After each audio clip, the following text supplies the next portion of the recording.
area. Honorable Speaker, let it be known that words have consequences. And when leaders stand on podium or go live on national televisions and call for confrontation instead of dialogue, they betray the very people they purport to represent. Honorable Speaker, Section 13 of the National Cohesion and Integration Act, number 12 of 2008, criminalizes hate speech and incitement to violence. It is not a suggestion, it's a law. And that law must be enforced uniformly and decisively, Mr. Speaker. Honorable Speaker, you will have his time to say something. Why can't he just wait? Yeah, you can oppose the motion. Honorable Speaker, we recall the sorrow with sorrow. For the guidance of the House, Honorable Junet, you have 10 minutes. Yes. And every other speaker to the motion, 5 minutes. Okay, Mr. Speaker. Yes. Mr. Speaker, we recall with sorrow the 2007-2008 post-election violence, which over 1,000 lives were lost and more than 600,000 people displaced. We vowed never again. But never again must be more than a slogan. It must be a commitment upheld by this House and its members. Honorable Speaker, let me be clear. We do not oppose peaceful protest.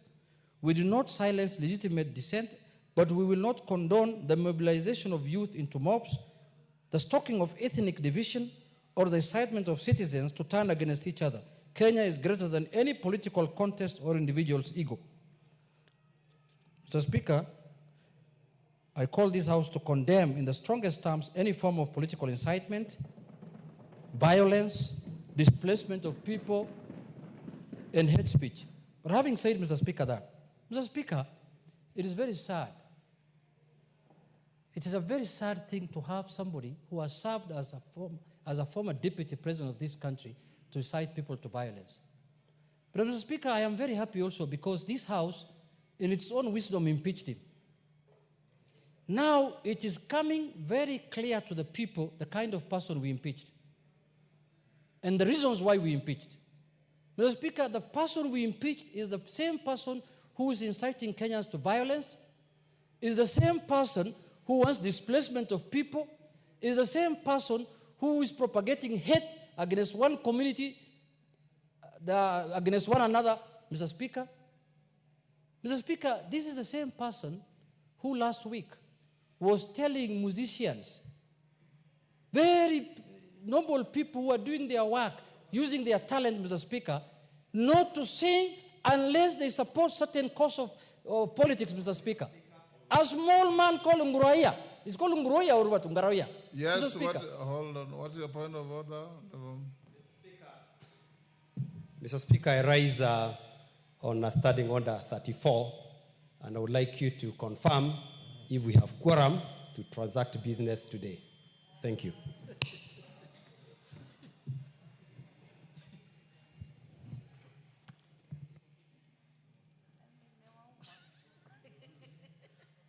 Honorable Member, your point of order is invalid to the extent that you have quoted a wrong standing order.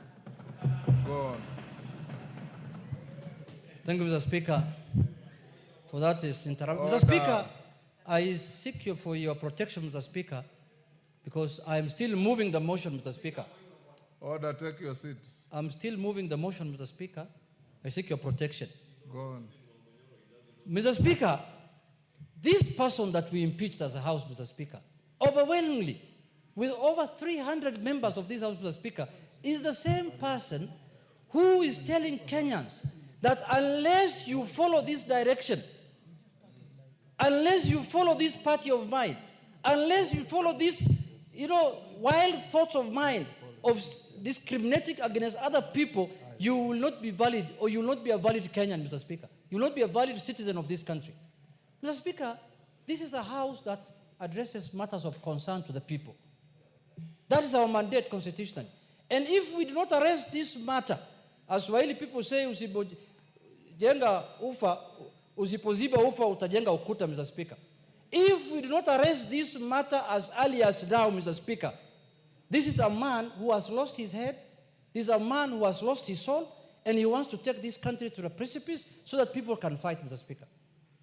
Mr. Speaker, I take pride because I did not know I was impeaching initially a man of this type. I never thought I impeached him based on gross violation of the Constitution and other things. But now I've realized, Mr. Speaker, madness, mental problem is not walking naked in the street. You could be dressed in your suit, Mr. Speaker, with a tie, but you're a madman, Mr. Speaker. That's what I've come to realize of late, Mr. Speaker. Because a leader of that type, a leader who wants to lead a political party in this country, cannot say, now what's happening, Mr. Speaker, he is almost making a region of this country look like an alien in this country. Very soon he wants to fence it off, like the Aberdare forest. That if you want to go there, you must get permission from him, Mr. Speaker.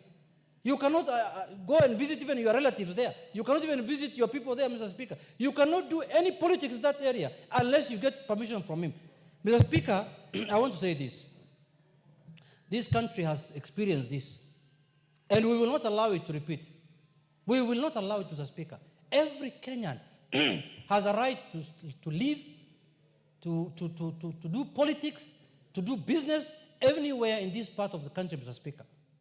Whether you are in Migori, Kakamega, Busia, Nyeri, Muranga, Embu, that other place, Kilifi, anywhere you want to do anything in this country, there is freedom and guaranteed by the Constitution. So, Mr. Speaker, the other day, we have constitutional commissions that we have given ourselves in this country, like the NCIC, the National Cohesion. They have summoned the former deputy president. He has refused to appear. He's above the law. He's above the Constitution. He said, I cannot appear in that commission. And that is a commission that is taxpayer money. Give him 1 minute to finish. Mr. Speaker, my time is 15, according to the standing orders. 10. Mr. Speaker, Mr. Speaker, Wind up in 2 minutes. NCIC has summoned that suspect, Mr. Speaker. They have told him to appear so that he can answer to the allegations of inciting people against each other. He has refused to appear. Mr. Speaker, he's now trying to use human shield.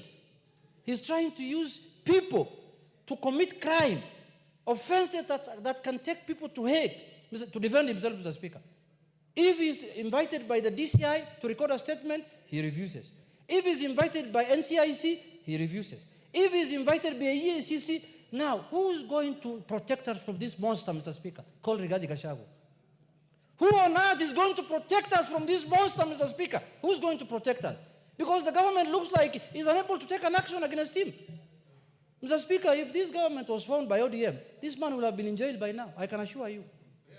I can tell you for this one, without any fear of contradiction.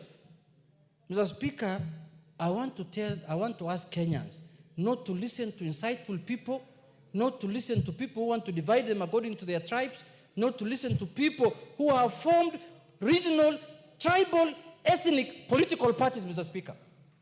The country and the Constitution does not allow formation of ethnic political parties or religion, Mr. Speaker. What this district commissioners party that has been formed the other day is an ethnic political party. You can see somebody talks about my community, village, Wamunyoro. Talk about Kenyans. Political parties are formed for purposes of enhancing democracy by bringing all Kenyans and all communities as part of that political party, Mr. Speaker. With those few remarks, Mr. Speaker, I want to use the strongest terms to condemn the former embattled, malicious, impeached Deputy President, Mr. Speaker. Thank you, Mr. Speaker. I request the majority leader to second me.